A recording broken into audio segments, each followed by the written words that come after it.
Let's take a look at this. A local group works hard to make sure that those who founded our city are honored. They are this week's Wins for Kansas.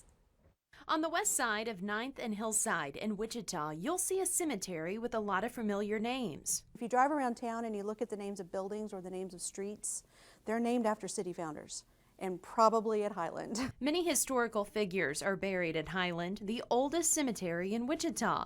But when Barb Myers would visit for research, she found that many of those grave sites were in bad shape. So I started giving historical tours and also looking at what it would take to maybe fix some of the stones while we were there.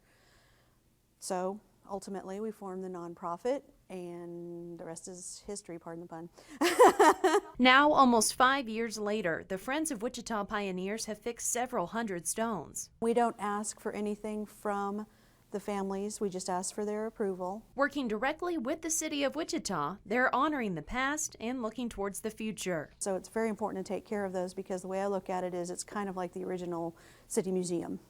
You know, we're actually respecting those people by taking care of them. To help with their mission, Cake TV and our partners, DeVaughn James Injury Lawyers, are honored to have them as this week's Wins for Kansas. On behalf of DeVaughn James Injury Lawyers and Cake News, we're thankful to Friends of the Wichita Pioneers and all the work you're doing to help keep the cemetery looking great here in Wichita.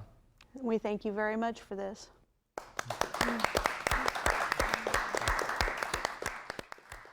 If you'd like to nominate a nonprofit group or charity to be considered for Wins for Kansas, head to cake.com and click on the Community tab.